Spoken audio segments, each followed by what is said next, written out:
सबसे पहले तो मुझे ये बताइए कि गोगो दीदी योजना, ये नाम आप लोगों ने कहाँ से सोचा? ये मधुपुर में ऐसी स्थिति है कि दो चेहरा अब भी नाम चल रहा है। दो चेहरा आप जानते ही होंगे, वो दो चेहरा कौन है। आपसे अगर पार्टी सुझाव मांगे, आप क्या कहिएगा? 25 कैबिनेट में कर रहे हो, अगर हेमंत सोरेन में दम है तो मैं हेमंत सोरेन जी को चैलेंज करता हूं आपके चैनल के माध्यम से। चेहरा अगर जेएमएम में मिल जाए तो हो सकता है आपको एक टक्कर देने की स्थिति में आ जाए। आपको क्या लगता है? आपने आदरणीय निशिकांत जी कहा, बीच में आपकी तलखी बढ़ी थी, अभी कैसा रिश्ता? देखिए, जो आएंगे जेएमएम का जमाना जब करेंगे तो आप मिठाई खाने आइएगा। नमस्कार, मैं हूं आपके साथ शशि शेखर। झारखंड विधानसभा चुनाव मुहाने पर खड़ी है और इस वक्त पर हमारे साथ चुनावी मुद्दे पर बात करने के लिए झारखंड के सारठ विधानसभा से भाजपा के विधायक और लोकप्रिय नेता रणधीर कुमार सिंह हमारे साथ मौजूद हैं। आइए सबसे पहले उनका स्वागत करते हैं। बहुत बहुत स्वागत है आपका। आपके चैनल के माध्यम से तमाम साठ विधानसभा क्षेत्रवासियों को मेरा प्रणाम, नमस्कार, जोहार। सर, चुनाव की घोषणा कभी भी हो सकती है। ऐसे वक्त पर हम लोग, आपके पास भी वक्त नहीं है, आप चुनावी क्षेत्र में दौरा करने वाले हैं। अभी आप बता रहे थे कि आप जल्दी इंटरव्यू कीजिए, मैं निकलने वाला हूं, लोगों के बीच जाने वाला हूं। तो सबसे पहला सवाल आपसे ये होगा कि चुनाव अब आने वाला है झारखंड में। झारखंड सरकार एक चल रही है जिसको हम लोगों ने पिछले 5 साल में देखा है। अब जब चुनाव है, ऐसे में झारखंड में बीजेपी में, टोटल झारखंड में स्थिति क्या है और सारठ विधानसभा में बीजेपी किस जगह पर खड़ी है? आप क्या कहना चाहेंगे? देखिए, मैं झारखंड में जो हेमंत सोरेन जी की सरकार जिन घोषणा पत्र के साथ वो सत्ता में आई थी, जिन चुनावी वादे को उन्होंने किया था, उन वादों से वो पूरी तरह मुकर गए। सबसे बड़ी समस्या थी रोजगार की समस्या। उन्होंने कहा था कि मैं सालाना 5 लाख नौजवानों को रोजगार दूंगा, नहीं तो राजनीति से संन्यास ले लूँगा। पिछले 5 साल में उनके बयान के हिसाब से, घोषणा पत्र के हिसाब से 25 लाख नौजवानों को रोजगार मिलनी चाहिए थी। बट हेमंत हेमंत सोरेन बतावे कि उन्होंने 1000 लोगों को भी रोजगार नहीं दिया। जो भी कुछ टीचर का जो नौकरी का जो कुछ निकला, वो बीजेपी रघुवर जी की सरकार में जो कोर्ट में मामला फंसा हुआ था, वो कोर्ट से डिसाइड होने के बाद उनको भी बहाली नियुक्ति पत्र मिला। आज आप चले जाएँ तो सारे जितनी भी पूर्व की रघुवर जी की सरकार में, मैं अपने विधानसभा का सिर्फ उदाहरण दे रहा हूँ, उसी से पूरे राज्य का अंदाजा आप लगा लीजिए। मेरे विधानसभा क्षेत्र में हमने 12 हाई स्कूल को +2 विद्यालय बनाया और 18 हाई स्कूल, मध्य विद्यालय को हाई स्कूल बनवाया। बस में टीचर नहीं है।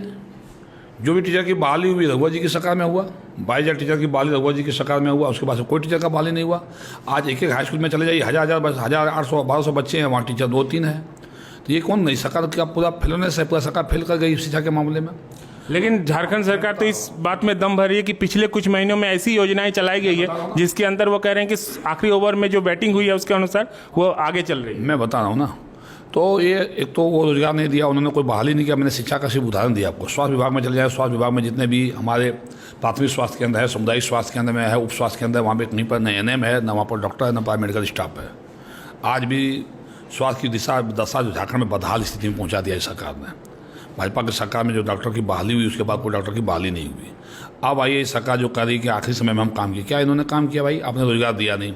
आपने कहा मैं बेरोजगारी भत्ता दूंगा, किसी को बेरोजगारी भत्ता आपने दिया नहीं।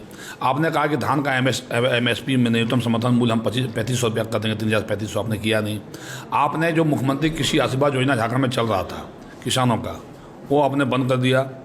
इसके अलावा आप देखें तो बिजली बिल जो इन्होंने माफ़ किया अभी, तो पिछले 4.25 साल में झारखंड में इनके जो ऊर्जा मंत्रालय है, ऊर्जा मंत्रालय के माध्यम से हर दिन रेड दिवस का होता था। रेड दिवस, उन्हें रेड करना कहीं पे।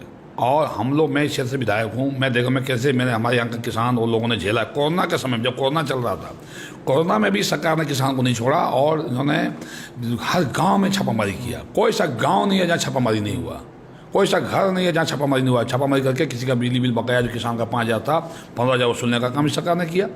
जब पूरा वसूल लिए आप, और इन्होंने राजस्व उगाही का जरिया बना दिया था किसानों से बिजली बिल को वसूलना और आपका FIR दर्ज करके हमने फाइन वसूलना। उसमें भी हम लोग विधानसभा में कहते थे कि आपको रॉयल्टी वसूलना है, राजस्व वसूलना है, तो आप जो अवैध पत्थर, अवैध बालू, अवैध कोयला यहाँ से बाहर जा रहा है उसको रोको, वहाँ से रॉयल्टी प्राप्त करो आप। लेकिन आप तो किसानों को आप बिजली बिल के नाम पर अपने पैसा वसूलने का काम किया। और अभी जब चुनाव आया तो बिजली बिल माफ़ कर रहे हैं आप। अब अभी माफ़ करने से क्या फायदा? सारे बिजली बिल तो आपने वसूल लिया पहले ही, सूद सहित 80% तो लोगों का बिजली बिल उन्होंने वसूल लिया, तो अभी को माफ़ी कर रहे हैं। अब इन्होंने कहा कि मैया सम्मान योजना, तो इन्होंने क्या कहा था? हम चूल्हा खर्च देंगे महिलाओं को, सालाना 72,000 रुपये महिलाओं को चूल्हा खर्च देंगे का घोषणा पत्र में था महिलाओं को। 72,000 के हिसाब से 5 साल में कितना हुआ? 3,60,000 से ज़्यादा इनको देना था। आपने दिया कितना? 2 महीना में 2,000। कब दिया? 58 महीना के बाद। सरकार आपकी 60 महीने के लिए बनी थी ना। मैं विधायक 60 विधानसभा से 60 महीने के लिए बना था कि 2 महीने के लिए बना था?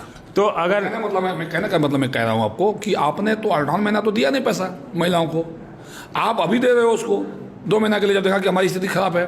तो कह रहे हैं कि उससे बढ़िया योजना भारतीय जनता पार्टी ला रही है, गोगो दीदी सम्मान योजना। और हम लोगों ने कहा है घोषणा पत्र में कि पहला कैबिनेट, सरकार बनते ही पहला कैबिनेट में और 5 साल तक लगातार हर महीना 11 तारीख के पहले महिलाओं के, दीदियों के खाते में पैसा जाएगी। ये भारतीय जनता पार्टी जो कहती है वो करती है। तो ये तो इस सरकार ने तो कुछ किया नहीं। अब आप 60 विधानसभा की बात, आप कहाँ स्थिति देख रहे हैं और राज्य में क्या स्थिति बीजेपी की है। एनडीए पूर्ण बहुमत के साथ, जिसमें भाजपा का अकेले बहुमत होगा, और 60 विधानसभा की जहाँ तक बात कर रहे हैं, यहाँ 365 दिन में चुनाव लड़ता हूँ। 365 दिन में चुनाव लड़ता हूँ, मतलब 365 दिन यहाँ की जनता की समस्याओं के लिए मैं जूझता हूँ, संघर्ष करता हूँ, समस्याओं का समाधान करता हूँ, क्षेत्र का विकास करता हूँ, लोगों के सुख में खड़ा रहता हूँ। 365 दिन मेरे चुनाव है। चुनाव सर आज घोषणा हो जाए या कल घोषणा हो जाए या 1 महीने के बाद, हमको उसको मतलब नहीं है। मेरी पूरी तैयारी है। एग्जाम जब लेना ले लो भैया, कोई फर्क पड़ता है। यहाँ भारतीय जनता पार्टी फिर रिकॉर्ड वोट से जीतेगी। यहाँ से Bharatiya Janata party record vote से 60 विधानसभा जीतेगी। और भारतीय जनता पार्टी प्रदेश नेतृत्व को, केंद्र नेतृत्व को मैं एडवांस में बधाई देता हूँ कि फिर से वो लोग मेरे पर विश्वास करके मुझे फिर से यहाँ प्रत्याशी बनाने की दिशा में पार्टी की तरफ से मुझे नैतिक कहा गया कि आप तैयारी करो, आपको फिर से प्रत्याशी बनाया जा रहा है। तो मुझे फिर से भारतीय जनता पार्टी ने मेरे पर विश्वास किया। इसके लिए पार्टी को मैं हृदय से आभार व्यक्त करता हूँ और केंद्र प्रदेश नेतृत्व को मैं धन्यवाद देता हूँ। और भारतीय जनता पार्टी को ये सीट सामूहिक प्रयास से, तमाम भारतीय जनता पार्टी के कार्यकर्ताओं के सामूहिक प्रयास से, जनता के प्रयास से इस बार सीट जीत कर भारतीय जनता पार्टी झोली में देंगे। तो जिस सम्मान योजना की सबसे ज़्यादा फिलहाल चर्चा हो रही है, मैया सम्मान योजना, उसी के काउंटर में आप लोगों ने गोगो दीदी योजना। सबसे पहले तो मुझे ये बताइए कि गोगो दीदी योजना, ये नाम आप लोगों ने कहाँ से सोचा? ये थोड़ा हर जगह बताने में गोगो दीदी, ये नाम कहाँ से आपके दिमाग की उपज थी? और साथ ही साथ मैं ये कहना चाहूँगा कि गोगो दीदी योजना 2100 रुपये आपने बात किया, और आज ही कैबिनेट की बैठक है, हेमंत कैबिनेट, और ऐसे में सूत्र बता रहे हैं कि वो 2500 उसको करने जा रहे हैं। तो वो एक और काउंटर तैयार है उनका? एक तो मैं बता दूं, सबसे पहले तो काउंटर में हम लोग भारतीय जनता पार्टी कोई योजना नहीं चलाती है। ये भारतीय जनता पार्टी की जहाँ भी सरकारें हैं तो पहले से इस तरह की योजना भारतीय जनता पार्टी चला रही है। लाडली बहना योजना मध्य प्रदेश में भारतीय जनता पार्टी ने पहले शुरू किया, महिलाओं के खाते में पैसा दे रही है। वंदना सम्मान योजना असम में भारतीय जनता पार्टी 1200 रुपया महीना दे रही है।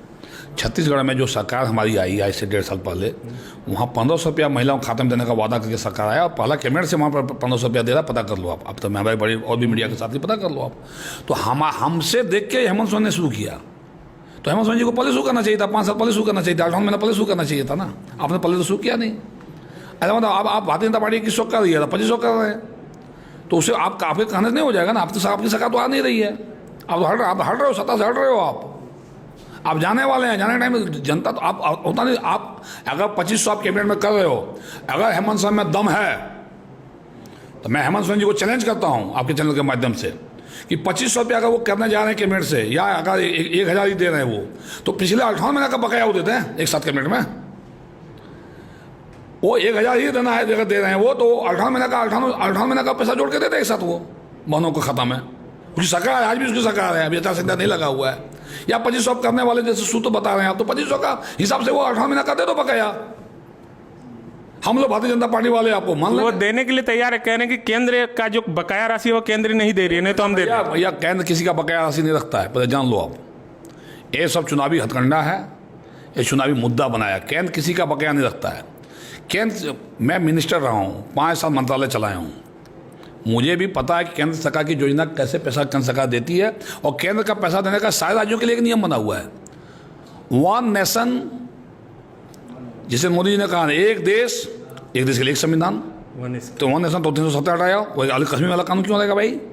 एक झंडा है तिरंगा, तो एक कानून हर देश में होना चाहिए। तो उसी तरह से मोदी जी ने एक GST कर दिया, पूरे देश के लिए एक कर कानून, अलग राज्यों के लिए। तो जब कहीं किसी भी देश का, राज्य का रॉयल्टी जो आता है, पहले केंद्र सरकार के पास जाता है। केंद्र सरकार भी उसका अंशदान, केंद्र सरकार का भी उसमें अंशदान, तो राज्य का भी अंशदान, राज्य सरकार को अंशदान देती है, वो सबको मिल रहा है। जहाँ तक योजना मद की बात आप कर रहे हो, योजना मद में आपका जैसे प्रधानमंत्री अभी प्रधानमंत्री आवास योजना, हर साल 5.5 लाख से 6 लाख आवास मोदी जी देते थे राज्य को।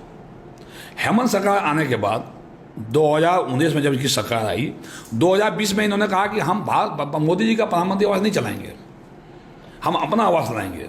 और इन्होंने चुनावी घोषणा पत्र में कहा था कि 3 लाख का मैं आवास दूंगा, 3 लाख 3 कमरा का आवास दूंगा, 3 लाख का। क्या 3 लाख का इन्होंने दिया? क्या ये तो वो आवास कब लाए इन्होंने? 2020, 2021, 2022, 2023, 4 साल 22 लाख प्रधानमंत्री आवास से झारखंड की जनता को वंचित रखा है हेमंत सोरेन जी ने, ठीक है। और 2024 में इन्होंने लाया अबुआ आवास, ठीक है। तो 4 साल आप क्यों वंचित रखे? क्योंकि जो देखिए में नियम क्या है, अगर भारत सरकार प्रधानमंत्री आवास में आपको पैसा दिया तो जब तक उस पैसा को खर्च नहीं करोगे, फिर यूटिलाइजेशन सर्टिफिकेट आप नहीं दोगे, भारत सरकार बकाया पैसा नहीं देगी। चाहे मुख्यमंत्री, उसी तरह से प्रधानमंत्री किसान सम्मान योजना है, चाहे प्रधानमंत्री कृषि सिंचाई योजना है, चाहे प्रधानमंत्री फसल बीमा योजना है, भारत सरकार की जितनी योजनाएं हैं उसका नियम है, किसी भी बनता, चाहे ग्रामीण विकास विभाग में काम खर्च हो, या जल जीवन मिशन है, पीएडी विभाग का है, तो पीएडी विभाग में जल जीवन मिशन में मोदी जी 60% देते हैं, वो सभी राज्यों को देते हैं, तो 40% राज्य सरकार का अनुदान आता है, तो 60% आपको दे रहा है, तो 60% पहले खर्चा करोगे तभी अगला किस्त आपको देगा भारत सरकार। ऐसे खैरात में आपको नहीं दे देगा ना, आपको खजाना में रखने के लिए पैसा है। जैसे आपदा राहत में, आपदा राहत भारत सरकार का पैसा है, राज्य सरकार के खजाना में भी 8,000 करोड़ रुपया आपदा राहत का पैसा पड़ा हुआ है, ये खर्च नहीं कर पा रहा है सरकार। अब खर्चा नहीं करोगे आपदा राहत का पैसा आपको फिर 2 लाख किस्त मिलेगा नहीं। तो ये नियम है, भारत सरकार एक कानून के साथ पूरे देश को चलाती है और सभी राज्यों को पैसा देती है। इनका पैसा बकाया कौन सी है भैया? आपका पैसा बकाया, आपका पैसा बकाया कौन चीज़ का है? आप लंबा लंबा भाषण मारे, 1 लाख करोड़ इतना बकाया है, उतना करोड़ बकाया, ये सब सबसे भाषण है। चलिए, ये आप बता रहे हैं कि भाषण है, ये भाषण है। दूसरी बात, आपको देने का मन रहेगा तो आप 18 महीना क्यों नहीं दिए? हम तो बोले कि बकाया दे दो एक साथ, आप 1,000 करके दियो बना लोग को, तो 18 महीना का बकाया दे दो ना। 18 महीना तक तो आपको, आप तो बोले थे 5,000 रुपया चूल्हा खर्चा देंगे हम, तो 1,000 के 12,000 रुपया होता है साल में, तो 60,000 महीना खत्म दे दो आप 5 साल का। चलिए, तो आप 58 महीने का हिसाब मांग रहे हैं, आपसे ज़्यादा वक्त जनता ने वोट आपको कितने? बिल्कुल बिल्कुल, आप बार 58, आपसे ज़्यादा वक्त नहीं लेंगे। लोग मेरा जैसे मुख्यमंत्री, प्रधानमंत्री कैसे, प्रधानमंत्री फसल बीमा योजना इतनी अच्छी योजना थी भारत सरकार की। आपने देखा 2018-19 में देवघर जिला में सुखाड़ हुआ था, मैं उसमें एग्रीकल्चर मिनिस्टर था, कोऑपरेटिव मिनिस्टर मेरे पास, मैं विभाग मेरे पास था, मैंने बीमा कराया था, 1 रुपया में बीमा कराया था। सारे चूँकि सुखाड़ हुआ था, पूरे राज्य के सारे किसानों का बीमा का प्रीमियम राज्य सरकार ने अपने खाते से, हम लोग ने कैबिनेट से पारित करके, हमको याद है 350 करोड़ रुपया बीमा का पैसा किसान का हम लोग दे दिए थे, राज्य सरकार की तरफ से सरकार ने दिया था। किसान का फ्री में बीमा हम लोग कराए। उसका पैसा कब मिला? 2023 में मिला, 22-23 में मिला। एक किसानों को 70,000, 1 लाख, 1.25 लाख रुपया खाता में आया। वो इतना बीमा, अच्छा बीमा था, मोदी जी ने पहली बार ऐसा बीमा मोदी जी ने लाया जो खेत से लेकर खलिहान तक का उन्होंने बीमा करने का काम, कवरेज करने का काम किया। फसल का बीमा नहीं, आपका सब्जी का बीमा नहीं होता था, उसका भी किया। फल का बीमा नहीं होता था, उसका मोदी जी ने किया। उस बीमा को इन लोगों ने बंद कर दिया। कहा हेमंत जी ने कि मैं आप भारत सरकार का बीमा, अपना बीमा चलाऊंगा, तो 5 साल तक बीमा चलाए नहीं। इस साल फिर प्रधानमंत्री फसल बीमा योजना को क्यों आप लागू किए झारखंड में? अगर प्रधानमंत्री फसल बीमा योजना बंद था, खराब था, तो आपने 4 साल बंद क्यों किया? किसान को क्यों वंचित रखा? 3 साल झारखंड में सुखाड़ रहा, 3 साल लगातार झारखंड में सुखाड़ हुआ, उसमें बीमा को कहीं बीमा खराब है। फिर अंतिम 2024 में बीमा को अभी क्यों बीमा इस बात कराया आप किसान का? अपना बीमा क्यों नहीं चलाए आप? प्रधानमंत्री आवास योजना क्यों रोक दिया आप? ठीक है, अबू आवास भी चलाते आप, भारत सरकार का भी आवास बनने देते आप, तो भारत सरकार का आवास को तो हमने रोक दिया। अब फिर प्रधानमंत्री मोदी जी ने फिर झारखंड को दिया, अभी झारखंड को फिर 5.5 लाख आवास दिया है। सभी पंचायतों में, अभी सभी प्रखंडों में पैसा आ गया, पता कर लो आप। और 2 लाख मोदी जी ने 2 लाख कर दिया आवास का। देखिए अबू आवास की क्या हालत है, 25 से 30 हज़ार रुपया कमीशन लिया जा रहा है अबू आवास में, एडवांस। लोगों ने पैसा ले लिया, उगाई कर लिया है। अबू आवास का बन पाएंगे क्या? पूरे अबू आवास बंद का सिस्टम क्या है? मोदी जी का क्या सिस्टम है? प्रधानमंत्री आवास का पीएमओ सीधा मॉनिटरिंग करता है। हम लोग उसमें याद है कि प्रधानमंत्री आवास योजना का हम लोग शिलान्यास करते थे तो घर घुसने का चाबी भी हम लोग देते थे महिलाओं को हाथ में। तो मोदी जी का तुलना, बीजेपी का तुलना ये लोग नहीं करे। अगर बीजेपी इतनी अच्छी काम कर रही है, हरियाणा ऐसे राज्यों में हम तीसरी बार आ गए। छत्तीसगढ़ में कोई कहता था बीजेपी सरकार आएगा, और झारखंड की जनता बीजेपी की आशा भी निगाह से देख रही है। जनता ताइमाम कर रही है, युवा ताइमाम कर रहे हैं। चलिए मेरी अभी घोषणा ही कुछ भी कर ले, उससे कोई फर्क पड़ने वाला नहीं है। जनता सारी चीज़ों को समझ चुकी है। सर, आपने कई सारी चीज़ों को गुनाया। और चीज़ मैं बताता हूँ किसको कहाँ वोट देना है। देखो एक चीज़ बताओ, मैं अभी विधायक हूँ, चुनाव में 1 महीना बाद चुनाव में जाऊँगा, 1 महीना में चुनाव हो जाएगा यहाँ पे सब। किसी भी गाँव में चले जाओ, किसको कहाँ वोट देना है वो मन बना चुका है। सब पता है। मतदाता मन बना चुका, देखिए मतदाता मन बना, जिनका यदि हमारा एंटी कमेंसी किसी गांव में होगा तो बन गया होगा एंटी कमेंसी, वहाँ जाने से अब घी पिलाने से वो नहीं होगा। जिसको बीजेपी में वोट देना है, राज्य में सरकार लाना है, जनता मन बना चुकी है कि भाजपा सरकार लाना है। रणधीर सिंह को अगर जिताना है, जनता मन बना चुकी है। वो जनता बार बार मन नहीं बनाती है। यहाँ भी हमारे चैम्बर में 10 लोग हम बैठे हैं, 20 लोग आप लोग, किनको कहाँ वोट देना है आप मन बना चुके हैं। कोई लोग पसपुट कर देता है, जो कोई पसपुट नहीं करता है। अंतर यही है, उसकी भूमिका पहले ही बन जाती है। हम लोग सारठ से ही बगल से हैं, कौरो से हैं, तो कौरो में भी चर्चा होती है सारठ में बड़ी राजनीति है, और हम लोगों ने भी देखा है कि राजनीतिक अस्थिरता रही है सारठ में, लेकिन 2014 से जब आए हैं आपने स्थिरता लाने का काम किया है। इस बार की जब बात है तो कई सारी चर्चाएं हो रही कि जेएमएम एक बड़े चेहरे को उतार सकती है, हालांकि इसमें कितनी सत्य है असत्य है ये बात वाली बात है। तो बड़ा चेहरा अगर जेएमएम में मिल जाए तो हो सकता है आपको एक टक्कर देने की स्थिति में आ जाए। आपको क्या लगता है? भैया क्या बात कर रहे हो आप? सबसे पहले तो सारठ विधानसभा में कोई अस्थिरता नहीं है। सारठ विधानसभा में भय का माहौल था, गुंडागिर्दी का राज था, लॉ एंड ऑर्डर यहाँ पर समाप्त हो चुका था। मैंने आया कानून का राज स्थापित करवाया सारठ विधानसभा क्षेत्र में, भय का माहौल समाप्त किया, विकास की राजनीति से सारठ की जनता को जोड़ा। आज यहाँ की जनता विकास के साथ जुड़ गई है, ठीक है। वो गुंडा राज का दिन चला गया, और कोई बड़ा यहाँ चेहरा नहीं, चेहरा जनता बनाती है बड़ा छोटा, ठीक है। जहाँ तक रहा जेएमएम का टिकट कोई बड़ा चेहरा, तो पिछले बार जेएमएम का जमाना जब हमने करवाया है, पता है ना आपको? जेएमएम का यहाँ जमाना जब हुआ था कितना वोट आया जेएमएम को? जेएमएम की ऐसी स्थिति तो कभी नहीं। जेएमएम को कितना वोट आया था? 25,000। यस। फिर जेएमएम का जमाना, नोट कर ला मेरा बात को, इलेक्शन के बाद हमसे फिर इंटरव्यू लेने आइएगा। फिर जेएमएम का जमाना जब यहाँ होगा, कोई चेहरा आवे, वो यहाँ की जनता जेएमएम को फिर से जमानत जब्त करने वाली है। यहाँ की जनता भारतीय जनता पार्टी रणधीर सिंह को हृदय में लगा के रखा है, ठीक है। और रिजल्ट कोई चेहरा बड़ा नहीं होता है, जनता बड़ा चेहरा बनाती है, ठीक है। तो जनता जवाब दे देगी। फिर से जेएमएम का जमाना जब नहीं होगा फिर हमसे आगे बात करिएगा। आपने पिछले कई राज्यों के चुनाव की बात की जिसमें बीजेपी की सरकार बनी है, लेकिन कई सारे ऐसे राज्य कॉमन रहे हैं जिसमें मुख्यमंत्री के तौर पर एक ऐसा चेहरा सामने आ गया है जिसके बारे में लोग समझ नहीं पा रहे थे कि वो होंगे।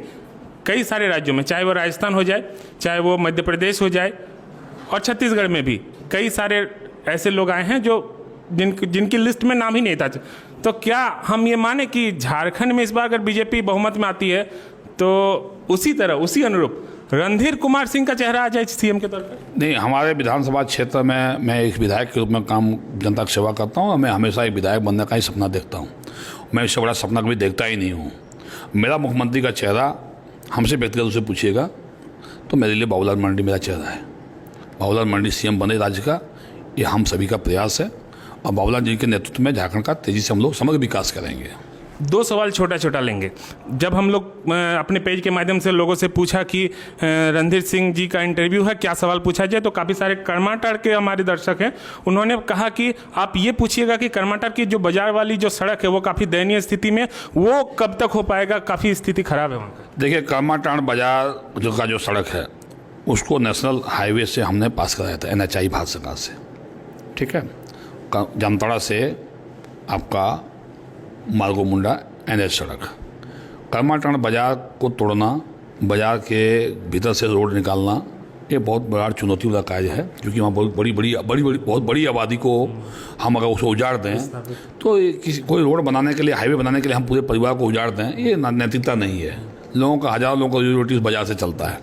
उसके लिए बाईपास सड़क बनाने का प्रपोजल हम लोग का है, जमीन अधिग्रहण का काम चल रहा है।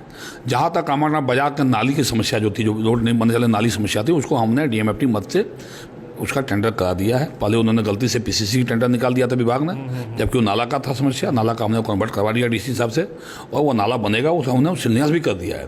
पानी की समस्या का समाधान वहाँ कर दिया। जहाँ तक कर्माटार में एक आपका पैदल पुल का उन लोग का मांग था शांति नगर से कर्माटार को जोड़ने के लिए, तो हमने रेलवे से उसमें मैं अपना विधायक फंड से भी पैसा 50 लाख दिया हूँ, बाकी पैसा रेलवे लगाया है। 2.5 करोड़ की लागत से उसका भी मैंने शिलान्यास कर दिया है।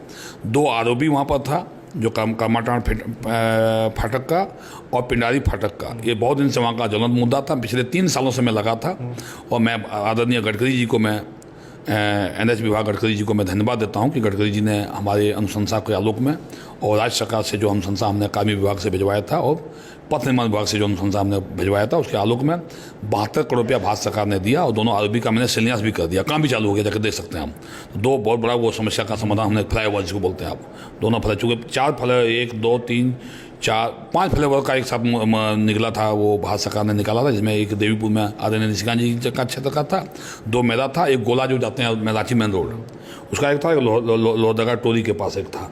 तो 5 का फ्लाईओवर का सैंक्शन दिया गडकरी जी में, 2 मेरा था, उसका हमने शिलान्यास भी कर दिया और वो काम भी चालू हो गया। अभी आपने आदरणीय निशिकांत जी कहा, बीच में आपकी तलखी बढ़ी थी, अभी कैसा रिश्ता है? देखिए, हम भारतीय जनता पार्टी में विभाग बोलने के लिए जाने जाते हैं। बिल्कुल, कहीं अगर निशिकांत जी हमको लगा कि ये कहीं ये गलत कर रहे हैं तो मैं गलत बोलता हूँ, विरोध करता हूँ, ठीक है। और जहाँ तक बात हम गलत है उनको भी बोलने का अधिकार है। पार्टी के अंदर प्रजातंत्र है ना भाई, प्रजातंत्र में तो कोई बोल सकता, कोई बातें रख सकती है ना, ऐसा थोड़ा कि पार्टी किसी अकेले है। चलिए आखिरी सवाल, आपका वक्त नहीं लूँगा, आप क्षेत्र में जाइएगा। चुनाव से जुड़ा ही सवाल है, आपने अभी टिकट की बात की कि सारठ में लगभग तय है, लगभग क्या पूरी तरीके से कन्फर्म है कि आप ही उम्मीदवार होंगे, जामताड़ा भी तय है। काफ़ी संख्या में दर्शक हमारे मधुपुर विधानसभा से जुड़े हैं और आप मधुपुर विधानसभा में आप रुचि भी रखते हैं, काफ़ी सारे आपके बयान हाईलाइट भी हुए हैं मेरे ही चैनल में, आपने बहुत सारी ऐसी बातें कही मधुपुर से जो लोग आपको सुनना भी चाहते हैं। मधुपुर में ऐसी स्थिति है कि 2 चेहरा अब भी नाम चल रहा है, 2 चेहरा आप जानते ही होंगे, वो 2 चेहरा कौन है? आपसे अगर पार्टी सुझाव मांगे आप क्या कहिएगा? देखिए, पार्टी सबसे पहले तो हमसे सुझाव मांगेगी ही नहीं, ये क्वेश्चन ही आपका गलत है। अगर आपसे अगर किसी भी तरीके से, क्योंकि आप बड़े मझे नेता हैं, सुझाव मांगेगी ना, भारतीय जनता पार्टी में इससे सुझाव नहीं मांगा जाता है। भारतीय जनता पार्टी, भाजपा तो कहती है कि कार्यकर्ताओं की पार्टी, कार्यकर्ताओं से सुझाव ले लिया ना, जिन कार्यकर्ताओं मधुपुर विधानसभा क्षेत्र में जो इंटाइटल थे, सुझाव राजशुमारी जो हुई, मेरे विधानसभा में भी राजशुमारी हुई, तो कार्यकर्ताओं को जिनको सुझाव ना था कार्यकर्ताओं ने दे दिया, जो इंटाइटल था। मैं तो वहाँ के लिए इंटाइटल हूँ नहीं, तो ये क्वेश्चन हमसे क्यों पूछ रहे हो आप? तो वहाँ के आप सारे विधानसभा में कहोगे कि मधुपुर विधानसभा का आदमी यहाँ का राजकुमारी कैसे नहीं करेगा ना, तो वहाँ जिनको राजकुमारी नाता दे दिया, आप टिकट किनको देना है राज्य क्या नेतृत्व तय करेगा। जिनको भी टिकट पार्टी देगी, जिसको भी कमल फूल जो लेके आएगा, हम उनको अपने विधानसभा से उनको भी जिताने में ताकत लगाएंगे। चलिए बहुत बहुत धन्यवाद। ऐसे वक्त पर, चुनाव जब मुहाने पर खड़े हैं, आपने वक्त निकाला, हमसे बातें की, काफ़ी सारे बातें रखी, आपका बहुत बहुत धन्यवाद। और चुनाव के बाद हम फिर आएंगे, आपने जो आएंगे जेएमएम का जमाना जब करेंगे तो आप मिठाई खाना आइएगा। ये देखिए, ये होता है भरोसा और ये होता है एक आत्मविश्वास। हालांकि इसे हम अति आत्मविश्वास नहीं कहेंगे, आत्मविश्वास है, क्योंकि इनको अपने काम पर दम है, इनके अपने काम पर भरोसा है कि जनता इनके साथ जुड़ी है, जुड़ी रहेगी। बहुत बहुत धन्यवाद आप सभी का।